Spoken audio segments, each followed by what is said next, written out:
This is Trend Following Radio, where great thinking comes alive.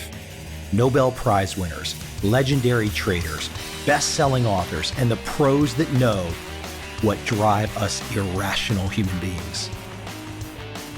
I am your host, Michael Covel. Not filtered, raw, honest. That's my passion.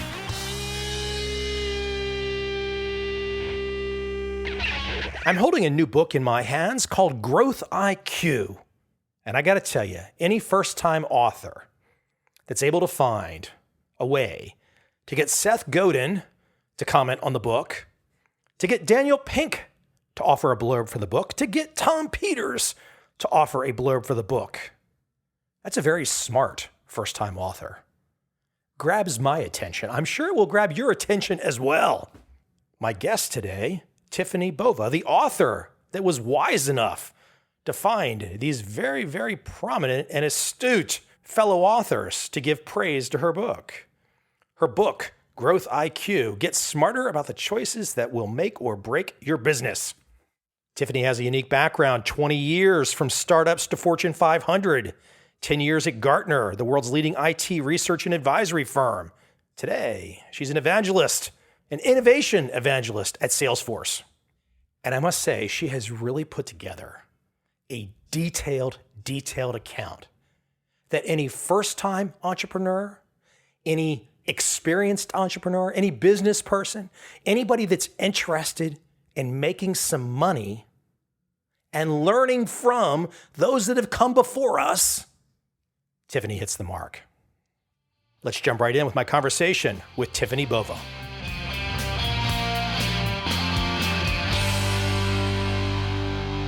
You have a podcast, right? I do. So tell me about that. I know this is not exactly where we're going to go today, but I thought it'd be a good, interesting start because I don't talk to too many people that have podcasts. When did you start? How many episodes are you in? I think I'm at like 25 or 26 episodes at the moment. And it was really a way for me to capture these fantastic conversations I get to have with people as I travel around the world and speak on stage with many of them. I have these great conversations like in the green room or over coffee or at the practice the night before, or the morning of. I was like, how do I share these great conversations? Because they're so valuable for me. And I really take the opportunity to ask questions I would want to ask. And then I said, why don't I do this on a podcast? And so it really was meant to feel like a conversation with two people having a cup of coffee or a cup of tea, it just being really light and nothing structured. And so it's been interesting. Many of them are like, please send the questions over ahead of time. I'm like, I don't know what I'm going to ask. It allows it to just go where the conversation goes, which I think it's been wonderful. I've learned a ton, which I wasn't expecting, but I'm really thrilled about. I'm closing in on 700 episodes. I agree with you. I've probably only accepted a handful, less than 5 over the years, of very nervous, prominent people that wanted to know some questions in advance. And I'm never one of these people that just reads off a list. So I might give them the questions in advance, but then everything changes. They just literally need to get on the call or however it's going to unfold. And usually people, that fear they have goes away. They calm down once they realize that you're not out to get them. Yeah, and I think we're so used to being on point or on message in many of these kinds of, interviews that podcasts really give us an opportunity to not be on message. You lose yourself in the conversation. I think that's when really great new little tidbits of information find their way out. Well, you've got a really good voice for it. I can tell in terms of that. That's one of the key things is you have that kind of deep resonating voice that helps on podcasts. But you're right, trying to get people to just let go and not be on message. I can't tell you how many times I've started an episode and literally somebody wants to give me their 10 points right out of the gate. And I'll let them do it. But kind of by the end of it, I think they realize, oh, wow, I didn't need to start with my 10 points. I could have just chilled out and everything would have been fine. Yeah, I've actually had a couple of people I've really wanted on. They have opted out. They're like, I don't think I'm very good at it. Or, I'm not comfortable yet. Or, I get really nervous and then I don't know really what I'm saying. And really very smart people who have done amazing work. It's not their medium. I try to give it a shot and say, well, then we'll find another way. Maybe we'll do a blog together, or we'll do a little podcast or something, a little short one that we can get a feel for it. If you don't like it, we won't share it. But that's been surprising to me as well, where, people who have really amazing things to say that I wish they would find the strength to share it with the world in this particular medium versus only just the written word. I'll give a piece of wisdom I've seen in my world. I get those types of minds as well. And one of the things they invariably do is they reach for in between thoughts. They reach for something, an an and, a and then it becomes repetitive over the course of an hour. And I think they know this about themselves. One of the things that I do is I'll have my audio guy go in, and if we have to spend several hours doing it, we'll cut out all of that extraneous stuff. I can't tell you how many brilliant people I've had on that really had trouble talking, but if we cut out their kind of connective tissue pause words, they sounded great. Yeah, I think it's just confidence. You just have to practice. And when you're practicing and you're not very good at it, it's not very good. But you get better, every time. And with each time, if the post or the session or the event you're doing, I think people understand that if you're just really authentic and nervous, and it's okay. It's okay. We're all human. Let's dive into you a little bit more here. I look at this bio, and this is kind of one of these great, I guess it's, some people will consider it political and some people won't consider it political. Some people just think whatever. But you're a very accomplished woman in the tech space. What does that mean today? Because I look at your bio and I say, gosh, that's kind of bio I might like. And I'm sure a lot of people look at it and say, my gosh, she's worked really hard. She has really pushed up the ladder. But politically, sometimes this conversation about female pushing towards that glass ceiling becomes very, I don't know what, animated. People have very differing opinions.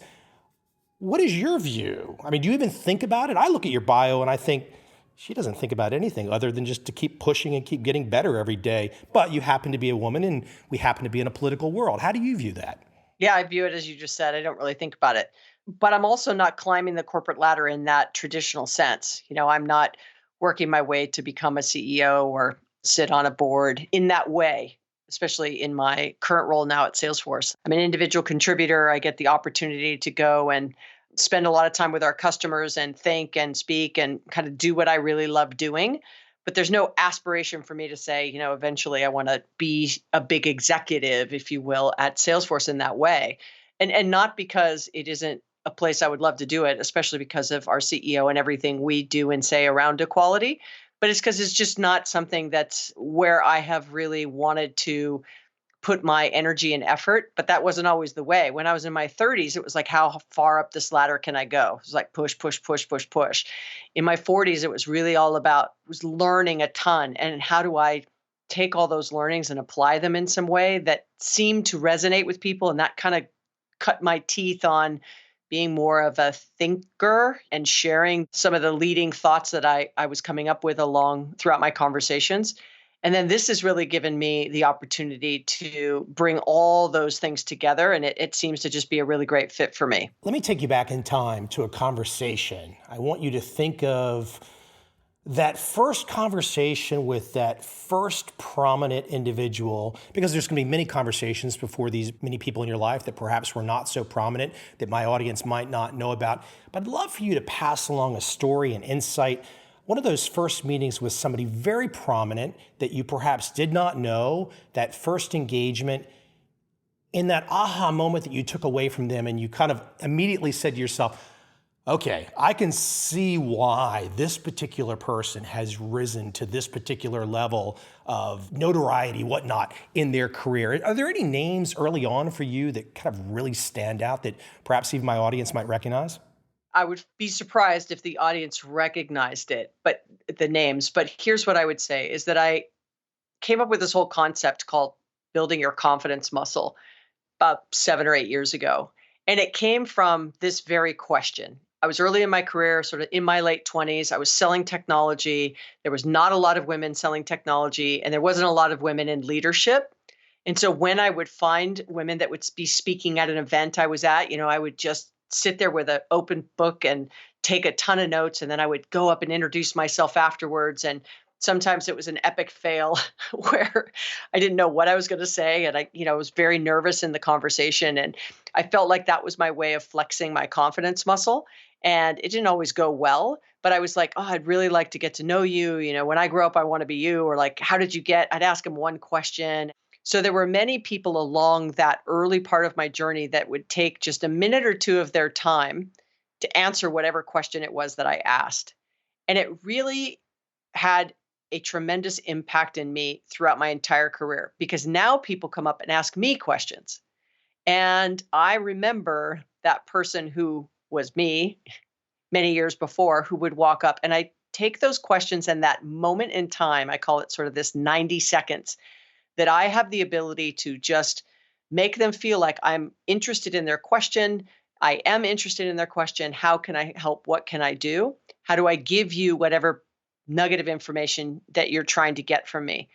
That 90 seconds may be my 40th 90 second, in the last 2 hours. But for them, it's their first 90 seconds. And so I take it seriously enough because if I shut them down and I'm not willing to have that conversation, then I was always afraid that then they'd never walk back up and ask someone else unless they were comfortable and confident enough to do so. It's a great question because I think for me, it was very much in my lane. It was executives who were running sales and marketing and indirect channel programs for some of the largest technology companies in the world, for IBM and Symantec and HP. And back then it was Compaq and Cisco and Microsoft and Oracle. And it was a bunch of those executives. And I fortunately got a chance to hang out with them at events and at things we were doing together. And I was like this massive sponge. And then when I went to Gartner, what was interesting was many of them became clients. And so it took me a couple of years to get them to flip the switch of thinking of me as someone who could actually add value versus someone who they were helping. That was a dynamic that had to change. It's like, the parent becoming the child and vice versa, right? When the kid becomes a teenager and then becomes an adult, parents have to speak to them differently. I would say that there are a number of them, and both men and women, but really they took the time. It was an aggregate for me. It's not that there wasn't one or two people, but it was really the aggregate of support that community gave me. As I think back to my mid to late 20s, I approached, in my world, it was trading, and I approached a lot of really well-known traders. And I remember being very confident about doing it. I look back now and I have a recollection that I didn't know anything, but I was confident to approach. What gave you, though, that confidence? Because even though you pass along stories about people coming up to you today, the total number of people that could come up to you today, most of them don't. So it's the really special cases that have that confidence that come up to you. What gave you in your 20s, when you really don't have anything, to approach those leaders and say, give me something, I'm a sponge? And they know it. They know that you're just being confident, kind of like maybe, fake it till you make it. Everyone gets that at that level. But what gave it to you? Why were you not afraid to go approach? Even if you were nervous, you were still doing it. Yeah, and I call those the one percenters because if I present in front of a room of, let's just call it 100 people just to make the math easy, right? If I present to 100 people, I call those one percenters the ones that either one, walk up to me after and ask me a question, or they'll LinkedIn with me, or drop me an email or send me a tweet or something like that. So let's call it 10. They're sort of the one percenters. And I always know that there's a percentage of people of the remaining 90% that don't do it, that might want to. And then there are others that would never do it. And then there are others who would never think, why would I do it? Right. I mean, it's sort of this sort of spectrum. I agree with you. It's a very specific kind of person who has enough confidence to give it a try. But I would tell you, I've had people come up to me, and not that I'm saying this like I'm Oprah, right? But where they're really nervous, and they don't know what to say. And those are the ones you just need to take that extra time. But for me, it was all about my history in sports and just being an athlete and, winning and losing and playing on teams. And, you get confidence because you get better at a sport. And if you practice, you get better. And if you're a team and you practice, you get better, and you win championships, and you can feel very proud of the work that you've done. And you can feel like I can walk in and out of a gym with my head held high, win or lose. And I think sports is a great way to gain confidence for any kid. Dynamics of teams, being coached, taking constructive criticism, winning, losing, and then just making the commitment to yourself that you're going to practice both when you're with the team and when you're on your own. So I'd say sports was where I gained my confidence for sure. It was where I shined because I wasn't a great student. So it was the area where what I was known for. So I tended to spend more time there because that's where I could gain confidence. Right in the same headspace, before I move on to growth IQ, right in the same headspace, a quote of yours that I caught, I think in a prior interview. This is from you. You win or you learn, you never lose. I don't have any tattoos, but that'd be a great tattoo, right? You win or you learn, you never lose. And that goes right along with your approach to a complete stranger. You're either going to win, they're going to say, yes, I'll talk to you, or you learn, you think, oh my gosh, that person was a real jerk. Yeah, even someone coming up and asking you to be their mentor or asking you for something like, even if the answer is going to be no, it's really on how you say it, right? Because if you just shut them down and go, well, now, why would I want to do that? They'll never ask again. I think anybody who's listening who has, whether they're a manager, they're a leader, or they're, do things like what we do, at the end of the day, you need to make sure that you are all as aware as you can be of the people who ask of your time. I don't know how the big celebrities do it, where they just don't get 5 minutes by themselves, where they're constantly being pulled. I don't know how they do it. But, at events, I give 1000% from the moment I walk in to the moment I leave. And I'm spent at the end of that day because I've tried to make sure that anybody who wanted some of my time, or I wanted to give them my time, that I do. So, right now I'm holding in my hand this really cool looking book called Growth IQ. You're very bright about what's on the front of this cover, because for me in particular, when I see on the front cover of a book a quote from one Seth Godin, you've automatically got my attention. I'm already in. You clearly know that, at least for the portion of the audience that knows Seth Godin, they're going to immediately stop, pause, and go, okay, I must check out this lady's book. Yeah, and I met Seth. There's a perfect example. I met Seth in 2001 or 2, and then I had the pleasure of meeting him personally when Purple Cow came out in 2003, and we sort of struck up a friendship. And he's been amazing to me. And when I made the decision to leave Gartner, actually, and I was mulling around the idea of writing a book, I called a handful of people. Seth was the first one I called. And he was just fantastic in helping guide me through the process. And so when I asked him to endorse the book, he said, well, let me be really clear. He's like, if it's not good, I'm not endorsing the book. I'm like, okay, no pressure. I would expect him to say nothing less than that. Right? So literally, he's the first person I sent the finished book to. And it was like I sent it across, the bow, and I just took a deep breath and I said, boy, I wonder how long it's going to take him to get back to me. How long do I have to sit? It's like, prom date or something. It's like, how long am I going to have to sit here and wait for this? And it was probably 24 hours. And he came back with just that quote. And I was so thrilled. But, even beyond Seth, the very first business book I ever read was Tom Peters' In Search of Excellence, followed very quickly, if not at the same time, by 7 Habits of Highly Effective People. I was 17. What a full circle moment that Tom Peters gave me a quote for my book. It was one of those things where, going back to that question of who inspired you and what did you do? And it's this culmination of these 25 years of relationships I've made along the way. And this book is that it's kind of like a testament to this experience, this journey I've been on, no doubt. And the endorsements were just another way of me feeling that people were in my corner. It's an interesting, simple heuristic. Write a book that would be good enough for Seth to write you a blurb. Now, here's the tricky question, because you can't be cocky about this and you don't know for sure, but you know that when you sent him that book, you didn't know if he would give you a blurb necessarily, but you had a high degree of confidence that he might say something positive, even if it was off the record. You had designed and thought about your book in a way to impress a Seth Godin. He and I, along with, I had similar conversations with Dan Pink, with Whitney Johnson, with Nancy Duarte. I mean, I mentioned this at the end of the book, that there was a handful of people that I went to when I wanted to go down this process of writing it. And Seth and I had actually gotten an opportunity to spend time together for about an hour and a half before we'd done a webinar. And I sort of laid out and mapped out what I thought was really unique about the book. And just that very conversation, I was still in the early stages, that hour and a half conversation really helped me formulate my story.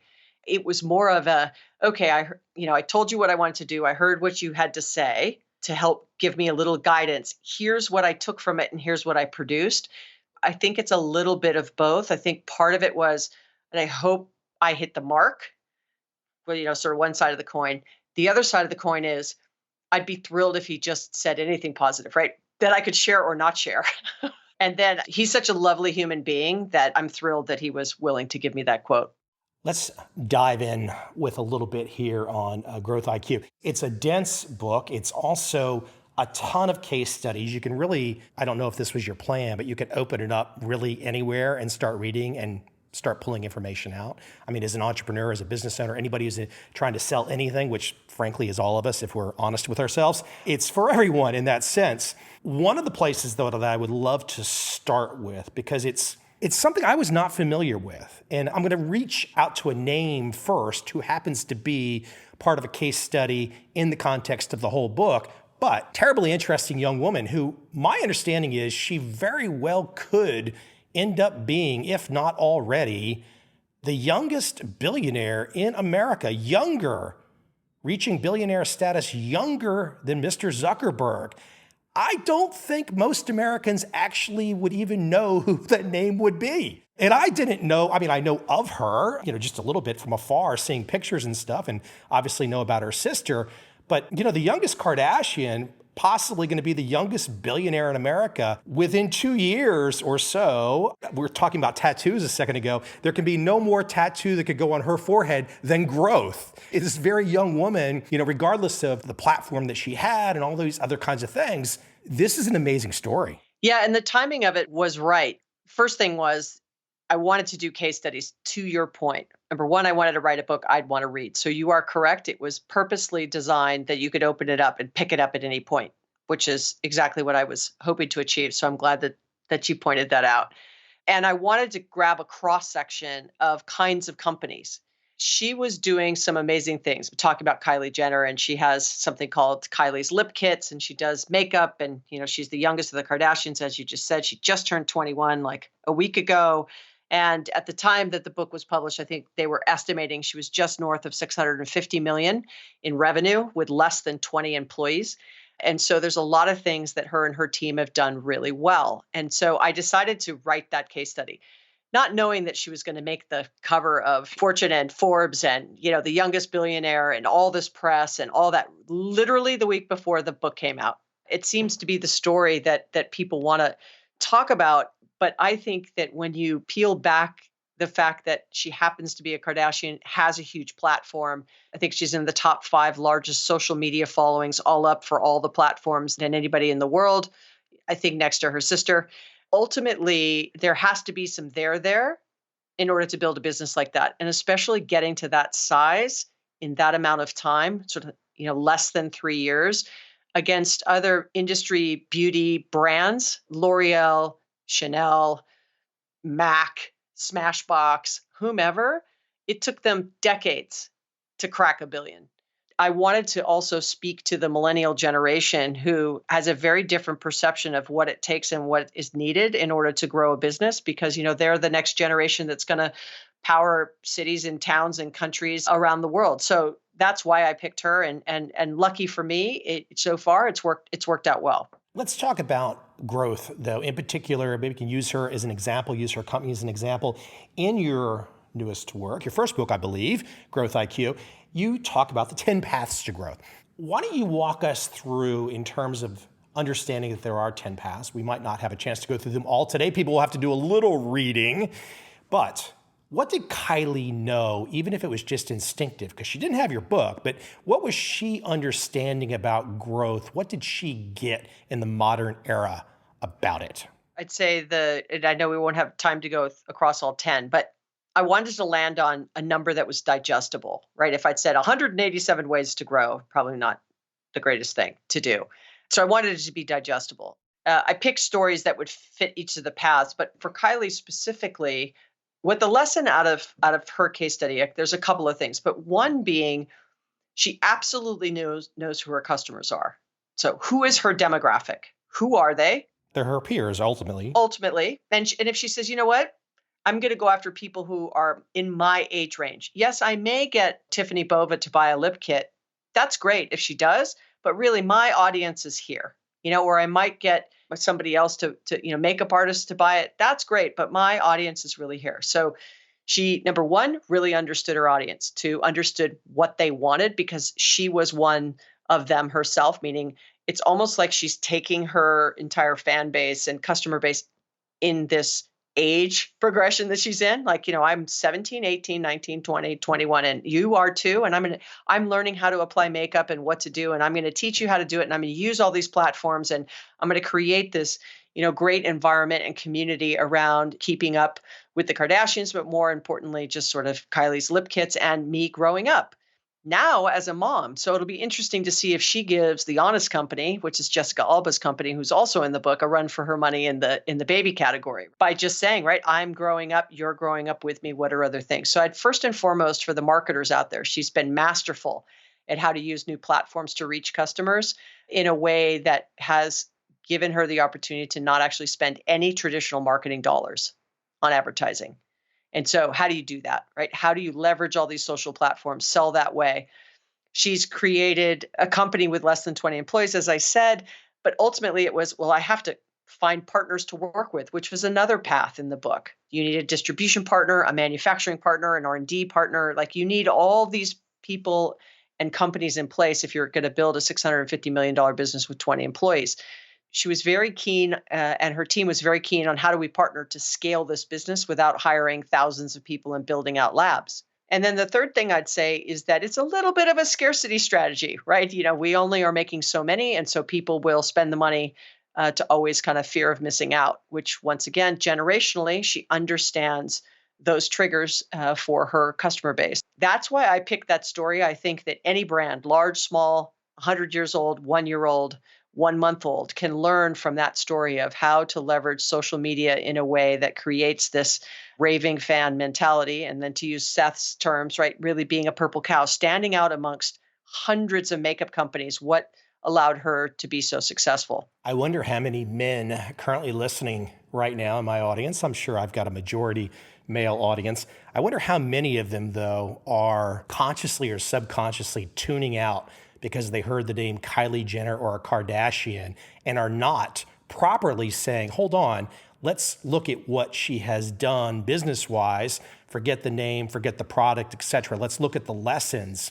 I wonder how many egos get seduced into thinking, oh, this isn't really for me. I can't really learn anything. Again, we're potentially to the place where she could be America's youngest billionaire. And I would argue, how can you not learn something from that?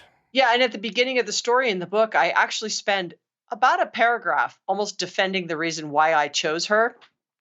And I went back and forth of not doing that and doing that. Like, regardless of what you think of the Kardashians or her most famous sister, Kim, or the show or her mom, or you know what I mean? I found myself defending why I picked it because I think the business story warranted why I chose it. And more importantly, it fit the storyline of the path that I chose to put her on. Of course. Well, what's interesting is that even my publishers, they were like, we love that you picked Kylie Jenner.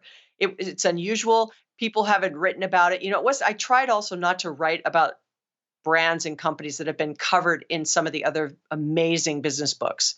I could have gone back to the flagship companies, but I tried not to do that outside of the ones that needed to be mentioned just because of the way that it would tell a story better. But picking Jessica Alba and Kylie Jenner, I was a little nervous, like, oh, am I pivoting too much to the celebrity and does it resonate with everybody? And I want to make sure that I don't turn my male readers off to the choices that I made. So then I'm like, okay, well, I pick Under Armour and John Deere. So we balance it out. I got to say, really, if there is a certain portion of the male audience that's turned off about a woman in America figuring out how to make $1 billion, essentially self-made at 21 years of age. If there is a male turned off by that, they've really got to do a check in the mirror because ultimately this conversation is supposed to be about business, growth, building and looking for inspiration from people that have done it at the highest levels. And I think you have to be agnostic there. You have to put age and sex and gender and whatever, all has to go by the side. And you just have to say, what are the results? Yeah, and the case studies, just for the listeners, there's 30 of them in this book. You might go, oh my God, but there's no way I took a company and I covered a full case study of like everything the company's ever done across their entire history, because that would be a book or multiple books for one company. So I took a moment in time where they faced a decision, a fork in the road of what they were going to do to either one, accelerate growth, two, recover from a growth stall where they've seen a stall in growth and they're trying to get themselves back, or three, that they are saying, I need to do something different because what I'm doing today is not working. And while I'm still growing, I feel like it's starting to slow down. So I want to get ahead of it. I just picked snippets in time. And so there's only a few things out of each of the stories that I want people to get out of it. At the end of each case study, I actually will say, here's what I'm going to tell you, here's what I told you, and then I'm going to tell you what I think you should have gotten out of it. And even the way that it's laid out with underlines already in the book, things I wanted to try to call out, and the fact that I used sketch notes instead of heavy, while you said it was kind of a dense book. I tried to break it up with the sketch notes to make it feel lighter and sort of those bursts of stories so that you could put it down and pick the story back up and not feel like you forgot what you were doing, and that it wasn't an academic leaning book. Can I do a quick side note here, just briefly? I don't want to take you down this path too much. As someone who has authored, I think I'm at 5 books. I look at your book and you're describing some of the detail on the interior. Did you have arguments with the publishers telling them that I've got all these creative things that I want to do, you must let me do this? Was there always a, oh yes, you can do this, Tiffani, or was there some pushback along the way? I'd say this, when I was going through the process of choosing the publisher that I was going to go with, I was pretty clear. Look, I'm a sales and marketer. This is all I know. This is all I do. Like, I've been doing social media. I was a Loqua's beta client in 2000, Constant Contact in 2001. I think I helped Google figure out how to do search engine optimization in 99. I mean, like, I've been doing this a long time. At the end of the day, I had in my head, as I said, I wanted to write a book I would want to read. And I had read almost 100 business books in preparation for writing this book. And I knew what I didn't want to do. So then it was a matter of, how do I do what I would like to do? I think they knew going in that I was going to have some pretty strong opinions on the sales and marketing side of the book, just because of what I do and who I am. But I think that in the end, they were pleasantly surprised when it all pulled together. And I think they saw the vision. When I start going, I'm going to use sketch notes, they're kind of like cartoons. I don't really understand that. Or I want to underline because it's almost like it's a tweetable underline, one. Two, I don't expect people to read every word on the page. And if they were only going to read just the underline, then I know they're going to get something out of that story. And then be able to tell them what kind of 3 or 4 things I wanted them to pull from the story, so that then they get used to it by the second or third path. I'm hoping that the IQ, the growth IQ, sort of turns on and they actually begin to anticipate what it is I'm going to say in the story. Then I've been successful in the book. A little side tangent from a fellow author, just curious about some of your process behind the scenes. Let me keep you in the growth space for a moment, though. And I'm going to go from Kylie to something very big that everyone in the world knows. And it happens to be a company that has a film out in the last 2 years starring Michael Keaton, which I have watched multiple times and I really enjoy. I don't know how it became so hidden and not a big release, but the founder, about Ray Kroc and McDonald's, a fabulous film. And you go into bringing up McDonald's and McDonald's and growth. What I would love for you to educate me about, I don't really care about my audience in this one. I just want to know how I can see myself through McDonald's and understand what I can take away from some of, they keep growing. There's McDonald's everywhere. What do they feed? Like 1% of the world every day? It's crazy. What is it about McDonald's and growth? What do they know that the rest of us don't know? Well, I give you a little pushback because they had hit a massive growth stall for almost a decade. They were, once again, going back to what I was saying, they were facing a fork in the road. They couldn't seem to turn around this stall they were starting to feel, whether it was in same store sales in the US or some of their international, and I joke in the book that I think our greatest export in the United States was fast food, McDonald's being one of them. McDonald's story was really about sequence. And so the aha of the book was, you have to know your context of the market. Going to Kylie's example, she really knew who her customers were. She knew what they were looking for. And so context is the first thing I lean in on all of these stories. And that's really the foundation of growth IQ. The second is the combination of paths that companies choose in order to find growth. But the third thing, and more importantly for this particular example with McDonald's, was all about sequence. So I'll give you an example. So McDonald's wanted to do all day breakfast to try to get themselves sort of out of this growth stall, but their menu had ballooned to like 150 items or something. So what had happened as they were trying to satisfy all these customers, well, we want healthy foods, we want breakfast, we want desserts, we want kids meals, we want adult meals, we want, all these things. The menu got huge. And so with that, the lines got slower because kitchens couldn't keep up and the drive-through line got slower. So then customer satisfaction declined. So then store sales declined because people are like, I can't go to McDonald's to get a fast meal because it's no longer fast. It takes too long. Or the quality was getting impacted because there was too many things coming in and out of the kitchen. So in order for them to do the all-day breakfast menu, which by the way, the customers had been asking them for a very long time, and they ignored it. And they didn't ignore it because they weren't listening to the customer. They ignored it because they would have had to operationally fix a number of things before they could do that. And that's that sequence play. They had to reduce the menu items. It's the first thing they needed to do to just give the kitchen some room to breathe. The second thing they needed to do was they needed to rearrange the kitchen because they needed a second grill that could cook eggs all day.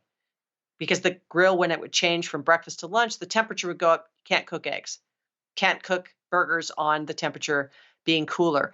So they needed two grills, which meant they had to go and convince 3,000 franchisees in the United States to reorganize the kitchens, reduce the menus so that they could launch the all-day breakfast.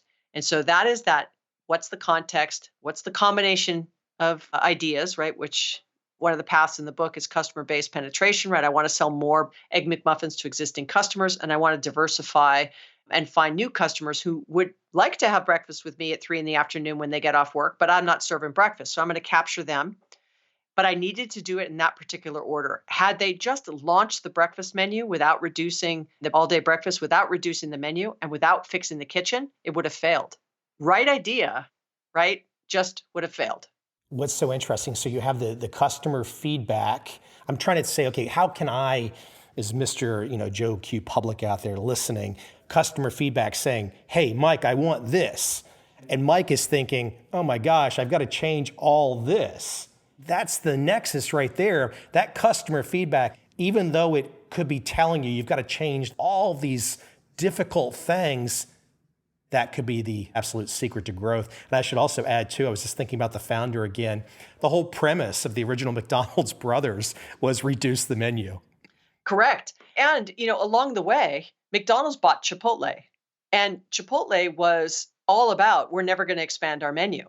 And McDonald's tried to get to Chipotle to add burgers. The CEO of Chipotle is like, no, it's not what we do. Like, our menu is what our menu is all we're going to do. They finally broke back out, got out from underneath McDonald's, and Chipotle stayed very true to that. They've had other issues. They were actually one of the case studies in the book I ended up not using. But ultimately, if someone's listening, I would say that if your customers are asking you for something, and the reason you're not doing it is operational, meaning it's internal people or process problems, then you got to say, okay, what's the return on the investment if I fixed it? Is it because it's too hard to do? I don't know how to do it. It would be too expensive. Like, what's the reason you're not doing it? Like in the McDonald's situation, it's like, my God, we have to get 3,000 franchisees to do it. That's not a normal situation. So if you're a single sole proprietor and you have one business, what's the reason you're not doing potentially what your customers ask? Now, you could look at it in the Ford model and say, well, if I'd only listened to what my customers said, I would have had faster horses and not made a car. So I'm not saying you just blindly follow what your customers are asking for, but in this particular case, it's like they've sold millions of Egg McMuffins and customers have constantly said they want to have breakfast all day. So that is an obvious opportunity for them to find additional revenue points and to get people to come into the store. And I think they were nervous if they cut down the menu that they weren't going to be able to compete with those they compete with. But now they're making another play, which is not in the book, in really trying to go after this fast casual, the sort of Shake Shack, which Shake Shack is in the book, which is all experiential. It's very much about guest hospitality and, serving more than just the food that they really want to serve and experience. And so if you're going to try to go head to head with someone like a Shake Shack or someone like a Starbucks that's known for customer experience as well, you better step up your game. I think that's the lesson for me. I'm thinking in this work, you have a line, and I believe it's from, either a Japanese leader or a Japanese company, and I think it goes well with what we're talking about right now, the customer is God. Yes. Omotenashi. There are many companies I speak with on a regular basis who go, we're totally customer centric. Of course, I care about the customer. And then you sort of peel it back and you'll start saying, well, I'm totally using this example. Why don't you serve all day breakfast? Oh, because we can't. Oh, we'd have to change the kitchen. Oh, so it isn't all about the customer. No, no, no, no, no. We're all about the customer. They think that they're all about the customer. They think they're delivering a compelling and memorable customer experience, but their customers themselves are saying, yeah, not so much. The gap between what companies believe they're delivering and what the consumer actually experiences is getting wider because our expectations are getting higher as consumers. Outside the US, specifically in Asia Pacific, it's a very high touch service industry. It's all about the relationship and the service. Where in more mature markets, we've gotten a little bit away from service and we can, the Nordstrom's experience, right? Or the Four Seasons experience. We can rattle off the handful where you go, they deliver exceptional experience. Now try to name a company that's less than 10 years old. I walked into a Nordstrom's about a month ago, East Coast, Tyson's Corner, Virginia, and I've been noticing it for years, but something in Nordstrom's has changed dramatically. Dramatically. I don't know what it is exactly, but that service that I would have noticed 15 years ago, it's not the same anymore. The quality's not the same. Something has changed. I don't know whether they've just changed the entire outlook of the store. I don't really even want to go there. You're welcome to comment, but just as a thought, as you were mentioning Nordstrom's, I would love for you to go somewhere else though. And I love this line. This is coming from, I believe this is Jeff Bezos, staying in day one. So why don't you, if we're thinking about the idea of staying in day one, and you can explain that, but why don't you compare staying in day one, Blockbuster versus Netflix? For the life of me, there is no earthly reason that Netflix exists versus Blockbuster having that market today. But that's not the way the world unfolded. Yeah, it's staying in day one for me this is where people who are listening are going to go, yeah, but I'm not in day one. Like I started my company 10 years ago or 15 years ago, 3 years ago, whatever, and I'm not in day one. And so for me to go back in time and restart my company with a culture like what Jeff Bezos has done or Tony Heish from Zappos or Mark Benioff from Salesforce or Shake Shack, or you know what I mean? We could now rattle off a number of other ones where from day one, it has always put the customer at the center of the decisions that have been made. If you've already created a business where you were product led, which many companies in the 20th century relied heavily on the benefits and the value that the products delivered versus the experience people had with the brand. In the 21st century, especially in the last sort of 7 or 8 years, people have really started to pay attention to customer experience. People will say, I can't go back and I can't change what I've already done. So what can I do, Tiffani? If I read this book and I read the shareholder letter from Jeff Bezos called Day One, and he constantly goes back to, I want to always feel like it's day one and I want to treat it like it's day one so that I never forget what our true north is. Because if we get to day two and we forget what we are all about in day one, we're not going to have as great results that we are having today. And that's his opinion. That's what he believes and appears to be working fairly well for him, right? I would say that if you are a company that didn't potentially have customer experience or customer satisfaction as part of your core philosophy and tenet of the business and the culture, then you have to find a way to inject it. That is really hard for leaders who have to inspire and motivate people to want to change. Yes, we used to be a product-led company, and now we're going to be an experience-led company. That's tough. But you see it happening from GE, Ford, Marriott Hotels, Westin Hotel, American Airlines. Like you see big companies that are not known for service, but were known for their engine and their gas mileage and their convenience and all those things. Now all of a sudden they're saying, just look at their advertising campaigns. Car companies are now talking about how many USB ports there are or wireless access points or where you can hang your iPad in your car over talking about gas mileage.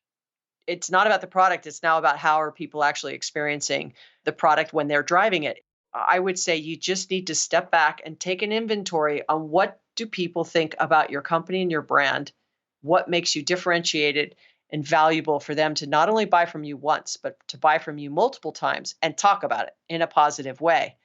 That is the holy grail, is your customers becoming your virtual sales force. You can't buy that kind of advertising. That's where I think there's a tremendous opportunity in the market today. To kind of stay in the Blockbuster Netflix space for a moment, we all went to Blockbuster. We all would go there all the time. And then it was just gone. And now there's Netflix. That's the simple kind of, 30,000 foot view looking down. And that just, that's going to be the kind of the historical way that it gets remembered. But that's not behind the scenes. A lot happened behind the scenes. And when it comes to customer, Blockbuster was getting something drastically wrong and Netflix was getting something drastically right. Yeah, so if I just talk about them, I'd say a couple of things. One, the context of the market was changing around Blockbuster and it wasn't willing to disrupt itself in order to capitalize on it. So going back to what I was just saying is Blockbuster wasn't founded on that premise that Netflix was going to go after. And it had to change, which meant it had to disrupt itself. It wasn't willing to do it. Although it had gone down a number of paths of trying to offer streaming, it had tried to do other things to get ahead of it. It was never really committed. But the other thing that it had as well was a ton of customer data, which it did nothing with. And it had it long before Netflix did. It knew my entire rental history. It could have been suggesting things to me on what to watch next. Even the prediction engine, they could have been first at that. And so they had a lot of things. And so that's why in the book I started with context. You have to always pay attention to it. And so had Blockbuster paid attention to that context a little bit more and seen it, they might have been in a different situation. But I will tell you, if Netflix had started 7 or 8 years earlier, the context also wasn't right. They wouldn't have made it potentially either. Maybe they could have held on long enough, but let's just play that out and say, do we think they could have held on? Let's say they launched streaming 8 years earlier and 85% of the United States did not have high-speed internet. We only had dial-up. You couldn't have done streaming.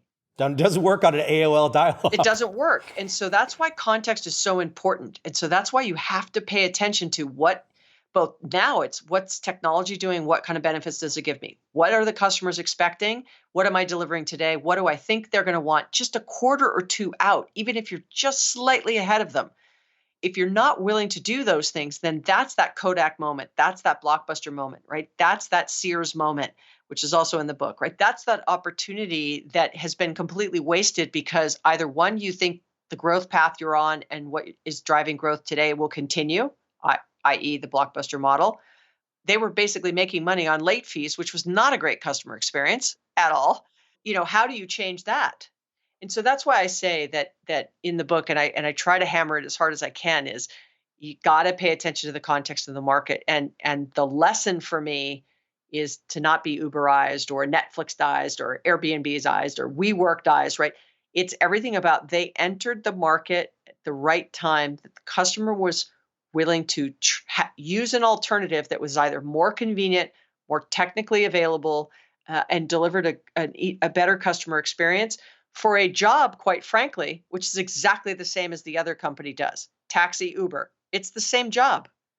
Netflix, Blockbuster, it's the same job. I'm watching a movie at my home, same job.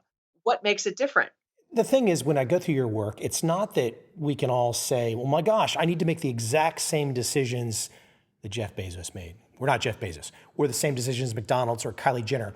It's giving that full kind of cloud view, here's the full envelope of all the different decisions across these different companies that have been made to keep us aware and agile to change and to be able to react and to have an open mind. I mean, that's the whole point here. It's not that every case study will be exactly one-to-one useful for all of us, but it's to be aware, as you point out, the context plus combination plus sequence. That's it. And that's the lesson. If somebody sits in their Monday morning meeting after reading my book and saying, someone says we should do this, and they lean back in their chair and go, what does our customers want? I have hit a home run.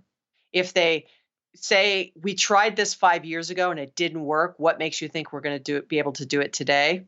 And they go, because the context of the market has changed, I've hit a home run. It's just the little pivots. This is not a book about flipping over the chessboard and starting from scratch.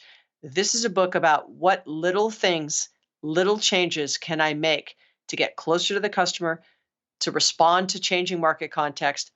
What am I doing that I could potentially be doing better if I combined it with something else? Or maybe I'm just doing it in the wrong order. Maybe I need to go find that partnership to help me distribute my product in London or in the UK or in Thailand when I'm selling in the United States before I try to go sell in Thailand. Like, why don't I set up a network in Thailand to have someone, if it's one person, like I need to sell whatever it is I need to sell. I need to make sure that I don't give them a poor experience, because then if I ever want to go back to Thailand 3 years from now, they're not going to forget that I gave them a bad experience. As we go out, I have one kind of, not a personal question, but a personal thought. I've seen you credit a book that changed your life. And this book has a certain, I shall say, Buddhist sensibilities to it. The Power of Now by Eckhart Tolle.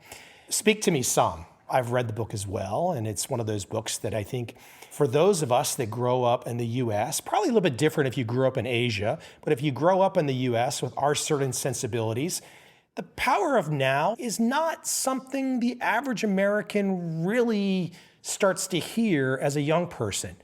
Why don't you talk to me a little bit about how that affected you earlier in your career and how you look back on it even today? So I have a unique childhood in the sense that I was born and raised in Hawaii, which is predominantly the Pacific Rim, more specifically, sort of Asian descent. So I was, the McDonald's in my neighborhood had chopsticks and white rice instead of potatoes and French fries and forks. My whole life, I was raised in the Asian culture, quite honestly, and I had traveled almost all through Asia before the age of 18. I was very blessed that being in Hawaii, it's closer for us to get to Asia, and so I had been Hong Kong and Thailand and Taiwan and Bangkok, and it was a wonderful, wonderful experience.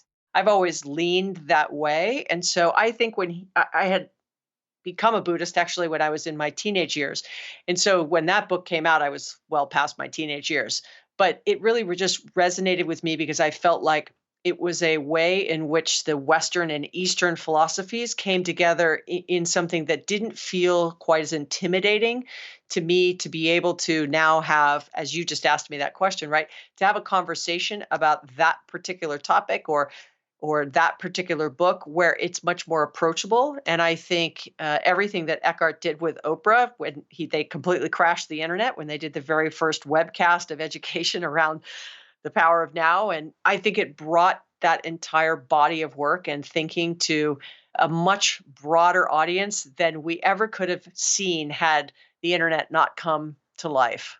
Just to build on Eckhart, for those out there that want to go grab a little extra in the same headspace, Alan Watts is across YouTube, and he is just gold. One of the few podcasts, mine, where I think you'll find Alan Watts' actual audio clips. I will grab Alan every time I hear something that I've not heard from him before and put it on here. I love the perspectives.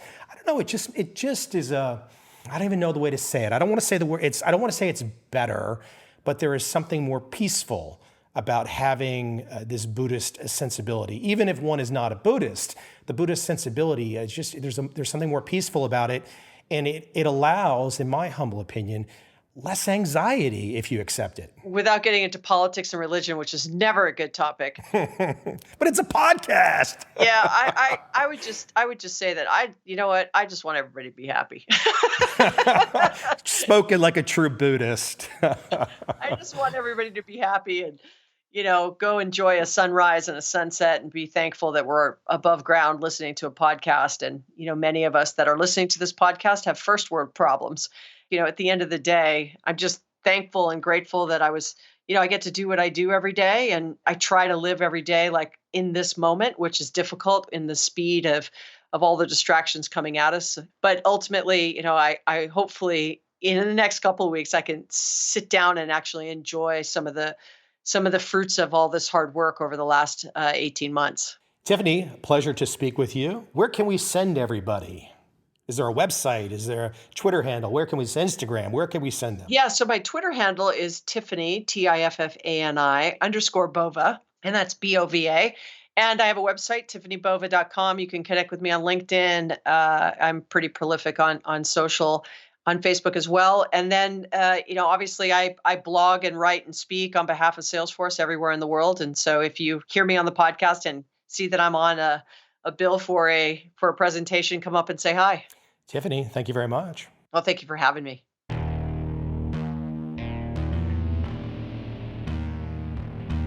I see a time when those awake will understand how to make money in up, down, and surprise markets.